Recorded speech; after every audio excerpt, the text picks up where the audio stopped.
불과 1213년 전만 하더라도 김을 시식하면 우리 앞에서 먹던 김을 뱉고 가는 외국인도 많았습니다. 블랙페이퍼라며 이걸 누가 먹냐고 했죠. 지금은 전 세계에서 김을 찾습니다. 현재는 검은 반도체라고도 불리고 있죠. 구독과 좋아요는 영상 제작에 큰 힘이 됩니다. 사연 바로 시작하겠습니다. 안녕하세요. 제 이름은 엘리샤예요. 올해 26이고요.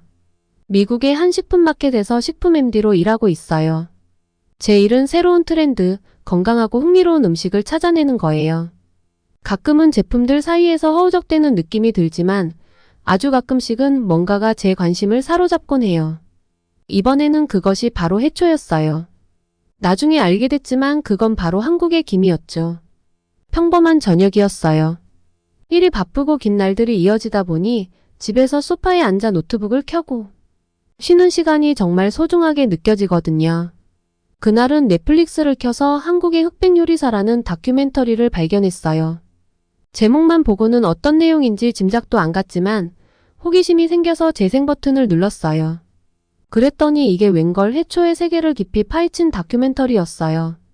셰프들이 김을 이용해서 고급 요리를 만들어내는 모습이 정말 놀라웠죠.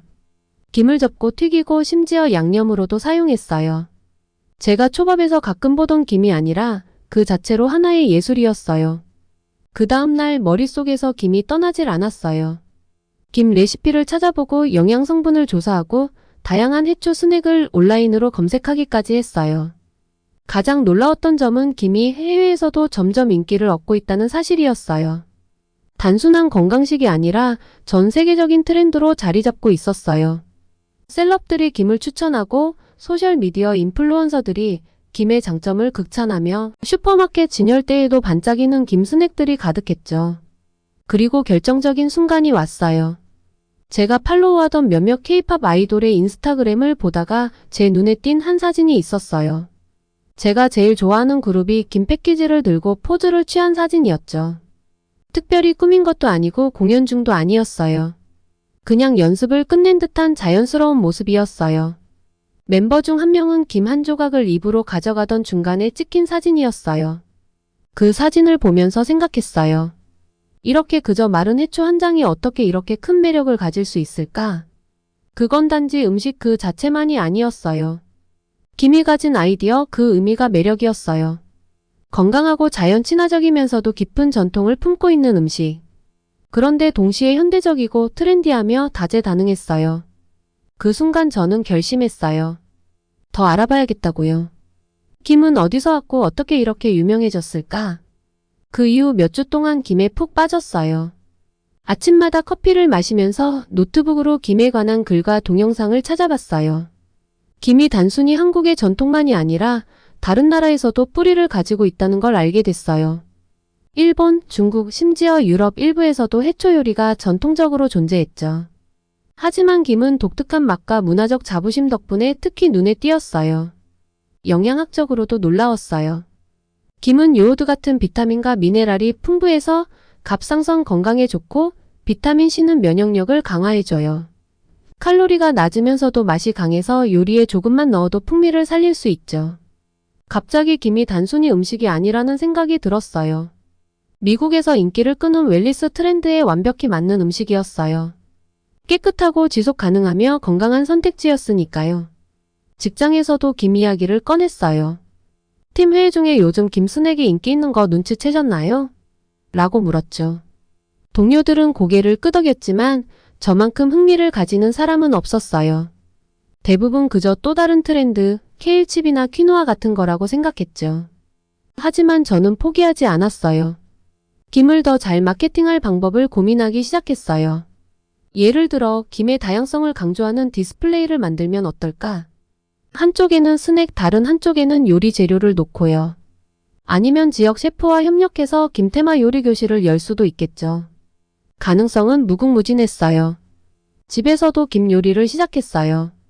슈퍼마켓 국제 코너에서 몇 봉지를 사와서 첫 시도를 했죠. 간단하게 김을 밥 위에 부수고 참기름을 약간 넣었어요. 맛이 정말 놀라웠어요. 짭짤하고 고소하면서도 완벽하게 만족스러운 맛이었죠. 다음에는 미역국을 끓여봤는데 그렇게 성공적이진 않았지만 과정이 즐거웠어요. 요리를 할 때마다 김이 왜 중요한지 조금씩 더 알게 되는 느낌이었어요.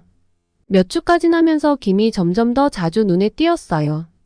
슈퍼마켓 진열대뿐 아니라 고급 레스토랑, 캐주얼 카페, 심지어 푸드트럭에서도요. 공원에서도 사람들이 김 스낵을 먹는 모습을 봤어요. 반짝이는 초록색 패키지가 가방에서 살짝 보이는 모습이었죠. 김은 이제 일상적인 음식 문화의 일부가 되었고 저는 그 여정에 함께하고 싶었어요. 돌아보면 작은 호기심에서 시작된 불씨가 이렇게 큰 불꽃으로 번졌다는 게 신기해요. 김은 단순한 음식이 아니었어요. 그것은 하나의 이야기였고 문화였으며 연결고리였어요. 그리고 저는 단순한 식품 상품 기획자가 아니었어요. 배운 것을 세상과 나누고 싶어하는 이야기꾼이 되었죠. 김에 대한 제 관심은 점점 더 커졌어요. 다큐멘터리를 보고 글을 읽는 것만으로는 부족하다는 생각이 들었죠. 직접 가서 보고 싶었어요. 김이 자라는 바다를 느껴보고 김의 이야기를 가장 잘 아는 사람들을 만나고 싶었어요. 그래서 가슴이 두근거리는 설렘 속에 한국행 비행기에 올랐어요. 세세한 계획은 없었지만 김의 세계를 이해하고 싶다는 간절한 마음 하나로 떠났어요. 서울에 도착한 후 통역 가이드를 대동하여 남쪽으로 향했어요. 해안가 작은 어촌 마을을 찾아가는 길이었죠. 버스 여행은 오래 걸렸지만 해안을 따라 굽이치는 길은 정말 아름다웠어요. 바다에 가까워질수록 공기가 점점 짭짤한 바다 냄새로 가득했어요. 마침내 마을에 도착했을 때 조용하지만 분주한 분위기가 느껴졌어요. 항구에는 작은 배들이 떠 있었고 갑판에는 그물과 도구들이 쌓여 있었죠. 소박한 풍경이지만 목적이 담긴 모습이었어요. 저는 그곳에서 현지 여성을 만났어요. 중년 여성은 50대였지만 훨씬 젊은 사람처럼 활기차게 움직였어요. 그녀는 대대로 가족이 운영해온 김 양식장으로 저를 안내했어요. 해안선을 따라 걸으며 그녀는 김이 어떻게 재배되는지 설명해줬어요. 얕은 물 위로 길게 뻗은 대나무 장대들이 있었고 그 위에는 물결에 따라 천천히 흔들리는 그물이 걸려 있었죠. 바로 이곳에서 김이 시작된다고 했어요. 해초는 아주 작은 포자로 시작해요.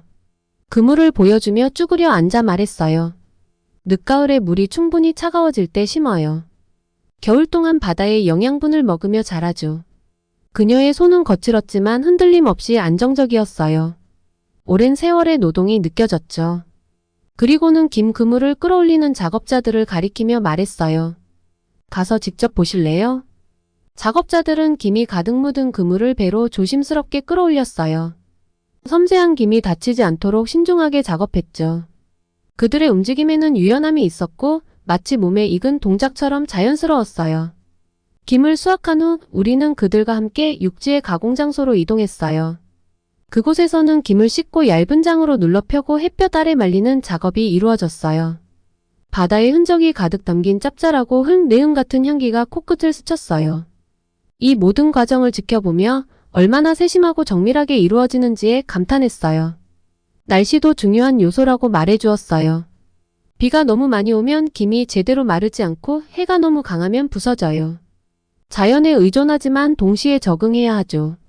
그날 오후 마을 어촌 공동체의 촌장이신 박씨 아저씨를 소개받았어요. 그의 피부는 햇볕에 거칠게 그을렸고 눈에는 잔잔한 지혜가 담겨 있었어요. 아저씨는 소박한 집으로 저를 초대했고 벽에는 마을 사람들과 마을 풍경이 담긴 사진들이 가득했어요. 따뜻한 보리차를 마시며 그는 김이 그들의 삶에 어떤 영향을 끼쳤는지 들려주었어요. 김은 우리 생명줄이에요. 그의 목소리는 차분했지만 감정이 묻어났어요. 그는 몇 년 전 마을이 경제 위기를 겪었던 이야기를 해줬어요. 바다 수온이 올라가면서 수확량이 줄어들었고 생계가 위협받았다고요. 가족들은 아이들을 먹이고 집을 지키는 것에 대해 걱정했어요. 한동안 바다가 우리를 배신한 것만 같았다고요. 하지만 우리는 포기하지 않았어요. 그는 계속해서 말했어요. 마을 사람들이 하나로 뭉쳤어요. 과학자들이 내열 섞인 품종을 개발할 수 있게 도왔고 우리는 새로운 양식 기술을 배웠어요. 쉽지는 않았지만 결국 해냈죠. 이제 우리가 만드는 김 한 장 한 장에는 그 이야기가 담겨 있어요. 우리의 이야기요. 그의 말은 집으로 돌아가는 길에도 제 머릿속에 맴돌았어요. 그날 저녁 해가 지고 어두워질 무렵 저는 해변에 서 있었어요. 파도가 해안선을 따라 잔잔히 부딪히는 모습을 보며 그날 본 모든 것들을 떠올렸어요.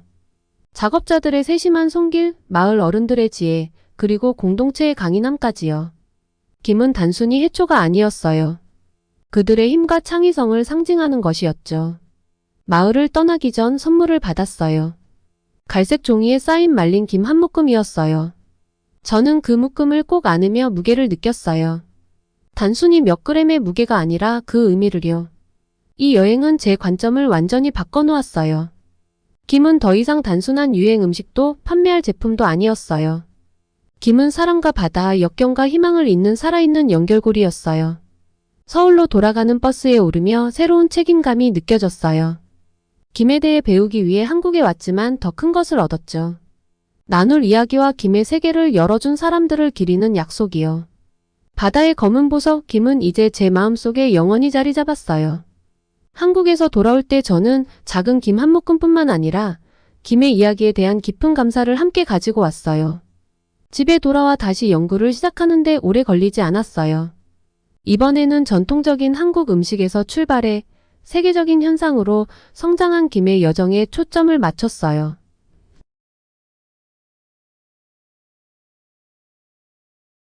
숫자가 말해줬어요. 2010년에 한국의 김 수출은 1억 달러를 돌파했어요. 이는 국제적 성공의 첫 물결을 알리는 기념비적인 순간이었죠. 2023년에는 김이 연간 10억 달러의 판매를 돌파하며 한국 해양식품 중 최초로 이정표를 세웠어요. 믿기지 않을 정도였어요. 차가운 해안가에서 자란 이렇게 소박한 음식이 어떻게 세계의 관심을 끌게 되었을까요? 가장 먼저 눈에 띈 건 김의 다양성 있는 소비자층이었어요. 단지 한국 음식을 좋아하는 사람들만이 아니었죠. 건강을 중시하는 사람들, 비건, 그리고 글루텐에 민감한 사람들까지 김을 필수 식재료로 받아들였어요. 은은하면서도 깊은 감칠맛 덕분에 김은 다양한 문화권의 입맛을 사로잡았어요. 밥 위에 뿌려도 김밥을 싸는데 써도 혹은 그냥 스낵으로 먹어도 김은 다양한 요리 상황에서 빛을 발했죠. 김이 성공한 이유를 탐구하기 시작했어요. 우선 건강상의 이점이 있었어요. 김은 비타민, 미네랄, 항산화제가 풍부한 영양밀도 높은 음식으로 웰니스 트렌드와 완벽히 맞아떨어졌죠. 칼로리가 낮고 천연 재료라는 점은 신중한 식습관을 가진 사람들에게 매력적이었어요. 게다가 비건, 글루텐 프리 슈퍼푸드라는 김의 레이블은 점점 다양해지는 시기 선호 속에서 큰 강점이 되었죠. 하지만 단지 건강상의 이점만으로 성공한 건 아니었어요. 김에는 마음을 움직이는 이야기가 있어요. 한국인들에게 김은 전통과 사랑, 그리고 회복력을 상징했어요. 전 세계적으로는 지속 가능성과 혁신의 상징으로 자리 잡았죠. 김 양식은 친환경적이었어요. 민물이나 비료가 필요하지 않고 탄소 발자국이 거의 없었죠. 기후변화와 환경 문제가 중요한 시대에 김은 맛과 환경 친화성을 동시에 충족하는 음식으로 빛났어요. 또한 김은 국제 소비자들의 입맛과 기대에 맞게 적응했어요. 이제 김은 단지 김밥이나 김밥용 김으로만 팔리지 않았죠. 다양한 맛을 가진 해초 스낵이 시장마다 다르게 개발되었어요. 해초찜, 해초조미료, 심지어 김을 넣은 파스타까지 나왔어요. 김은 전통적인 역할에서 벗어나 새로운 정체성을 갖추었고, 이는 세계 소비자들의 공감을 불러일으켰어요. 김의 마케팅도 중요한 역할을 했어요. 소셜미디어에는 해초 스낵을 자랑하며 짧고 흥미로운 영상을 올리는 인플루언서들로 가득했어요. 셀럽들의 홍보도 매력에 한몫했죠. K-팝 아이돌, 한국 배우, 심지어 서양 셀럽들도 김을 먹는 모습을 보여주며 김을 단순한 음식이 아니라 하나의 라이프 스타일로 만들었어요. 김은 멋진 존재가 되었어요. 또 하나의 전환점은 한국 문화 수출의 물결이었어요. K-팝, K-드라마, 한국 뷰티 제품의 인기가 수백만 명의 사람들을 한국 문화에 노출시켰어요. 김은 이 물결을 자연스럽게 탔죠. 사람들이 한국 문화에 관심을 가지면서 자연스럽게 한국 음식에도 관심을 가지게 되었고, 김은 쉽게 접근할 수 있는 첫걸음이 되었어요. 그럼에도 불구하고 김은 그 뿌리를 잃지 않았어요. 글로벌 시장에 맞춰 적응했지만 본질은 여전히 그대로였어요. 고급 식료품점에서 판매되는 김 한 장 한 장은 제가 방문했던 작은 어촌 공동체에서 만들어졌어요. 심는 것부터 말리는 과정까지 모든 단계에 여전히 정성과 세심함이 담겨 있었죠. 제 노트를 정리하면서 중요한 점을 깨달았어요. 김의 여정은 김 자체의 특성과 닮아 있었어요. 단순한 밥 한 그릇의 맛을 높이는 것처럼 김의 이야기는 그것을 지역 음식에서 국제적인 스타로 승격시켰어요. 이는 말린 해초 한 조각도 빛날 기회를 얻으면 엄청난 잠재력을 가질 수 있다는 걸 상기시켜줬어요. 더 많이 배울수록 더 큰 영감을 느꼈어요. 김은 단순히 음식 트렌드 사례가 아니라 전통과 혁신이 공존할 수 있다는 증거였어요. 작은 것들이 얼마나 큰 영향을 미칠 수 있는지 보여줬죠. 책상에 앉아 김의 이야기를 어떻게 나눌지 고민하며 김이 제게 준 여정에 깊은 감사함을 느꼈어요. 김은 단순히 세계적인 현상이 아니었어요. 그것은 가능성에 대한 하나의 교훈이었어요. 김에 대한 이해가 깊어질수록 그 아름다움과 중요성을 더 많이 느끼게 되었어요. 하지만 동시에 김 산업이 직면한 도전 과제들도 명확히 보이기 시작했어요. 가장 큰 위협 중 하나는 기후변화로 인한 바닷물 온도의 상승이었죠. 김은 515씨 사이의 물 온도에서 잘 자라는데 한국의 바다 온도가 점점 올라가면서 이상적인 생산기간이 점점 짧아지고 있었어요. 대대로 김을 길러온 그 바다가 이제는 김에게 더 이상 친숙하지 않은 환경으로 변해가고 있었죠. 이 문제들이 어떻게 해결되고 있는지 알기 위해 한국의 노력을 깊이 살펴보기로 했어요. 한국해양수산부는 김 생산을 보호하기 위한 여러 선제적인 조치를 취하며 최전선에 서 있었어요. 그중 하나는 온도가 상승한 바다에서도 품질을 유지할 수 있는 내열성 김 품종 개발이었어요. 이는 김 산업이 지속 가능하도록 하기 위한 시간과의 싸움이었죠. 이는 단순히 산업을 넘어 해양 공동체의 생존이 걸린 문제이기도 했어요. 또한 육상 양식 기술의 발전도 눈에 띄었어요. 이 시스템들은 김을 예측할 수 없는 바다와 점점 따뜻해지는 물, 온도에서 벗어나 제어 가능한 환경에서 재배할 수 있게 했어요. 비록 바다의 조건을 완전히 재현할 수는 없었지만 어려운 시기에 생산을 안정화할 수 있는 믿을만한 대안이 되었죠. 전통적인 방식이 현대 기술과 결합되는 모습을 보며 희망이 생겼어요. 또 다른 흥미로운 시도는 스마트 양식 시스템의 도입이었어요. 이 시스템은 센서와 데이터 분석을 이용해 실시간으로 수질, 온도 등 주요 요소들을 모니터링했어요. 이를 통해 조건을 최적화하여 수확량을 늘리고 낭비를 줄일 수 있었죠. 이런 노력은 단순히 기후 변화에 적응하기 위한 것이 아니라 그 상황에서도 번영할 수 있도록 하는 데 초점이 맞춰져 있었어요. 해양수산부는 또한 김에 대한 등급제를 도입했어요. 이는 와인이나 커피가 분류되는 방식과 유사했죠. 고품질의 김은 프리미엄 라벨을 받았고 이는 국내외 시장에서 김의 가치를 높이는 역할을 했어요. 이는 농부들이 품질을 우선시하도록 독려하는 동시에 소비자들이 김에 담긴 정성과 장인 정신을 더 잘 이해하고 인정할 수 있도록 도왔어요. 전통과 현대 마케팅을 절묘하게 결합한 방법이었어요. 가장 인상 깊었던 점은 이러한 노력들이 단순히 경제적 목표에만 국한되지 않았다는 거였어요. 그것은 지속 가능성과 환경과의 조화를 깊이 고민한 결과였죠. 단기적인 이익을 위해 자원을 착취하는 다른 산업들과 달리 김산업은 자연과 공존하려는 방식을 선택했어요. 바다를 존중하면서도 변화에 적응하는 아주 섬세한 균형이었죠. 이런 노력들은 저에게 깊은 울림을 주었어요. 김은 단순한 해초가 아니었어요. 그것은 회복력과 혁신의 상징이 되었어요. 김은 인류와 자연이 어떻게 협력하여 문제를 극복할 수 있는지를 보여주는 다리 같은 존재였어요. 개발과 보존 사이에서 갈등이 자주 일어나는 세상에서 김은 희망의 등대처럼 느껴졌어요. 미래를 생각하며 저는 낙관적이지 않을 수 없었어요. 도전은 현실이었지만 해결책도 현실이었어요. 풍부한 역사와 문화적 중요성, 그리고 적응력을 갖춘 김은 글로벌 무대에서 계속해서 자리 잡을 준비가 되어 있었어요. 한국 해안에서 시작된 김의 여정은 이제 전 세계 식탁으로 이어졌고 그 과정에서 김은 본질을 잃지 않고도 계속 발전할 수 있다는 것을 증명했어요. 제게 김은 이제 단순히 넷플릭스의 흑백 요리사 속의 한 장면이 아니었어요. 그것은 새로운 여정과 열정의 중심이 되었어요. 작은 것 하나가 얼마나 큰 역사와 문화, 혁신을 품을 수 있는지 상기시켜주는 존재였죠. 그리고 미래를 바라보며 한 가지는 확신할 수 있었어요. 김은 저에게도 그리고 김을 키워온 사람들의 이야기 속에서도 언제나 특별한 자리를 차지할 거라는 걸요.